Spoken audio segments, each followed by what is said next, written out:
BJP নেতা রাকেশ সিং এর নেতৃত্বে বিজেপি কর্মীরা বিজেপির পতাকা নিয়ে পশ্চিমবঙ্গ প্রদেশ কংগ্রেসের সদর দফতর বিধান ভবনে তাণ্ডব চালায়। শুক্রবার প্রদেশ কংগ্রেস দফতর বিধান ভবনে হামলা চালানো হয়েছে বলে হাত শিবিরের অভিযোগ। লোকসভার বিরোধী দলনেতা রাহুল গান্ধীর বিরুদ্ধে স্লোগান দেওয়া হয় অভিযোগ কংগ্রেসে। সম্প্রতি বিজেপির বিরুদ্ধে ভোট চুরি নিয়ে একাধিক অভিযোগ করেছেন রাহুল, তথ্য তুলে ধরেছেন। সেই কারণেই বিজেপির এই হামলা বলে অভিযোগ কংগ্রেসের।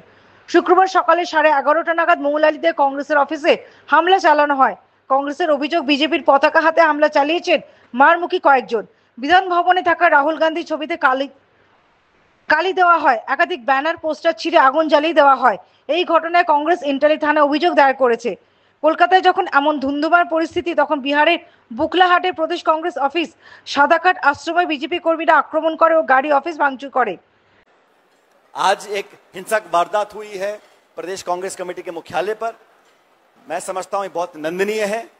इस प्रकार हिंसा का सहारा लेकर विपक्ष को डराने धमकाने का काम जो किया जा रहा है वो कभी स्वीकार नहीं किया जाएगा।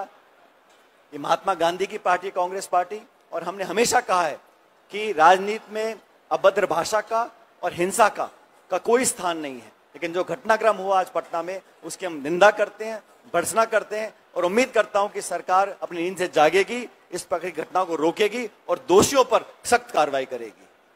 Bureau report, the United India news.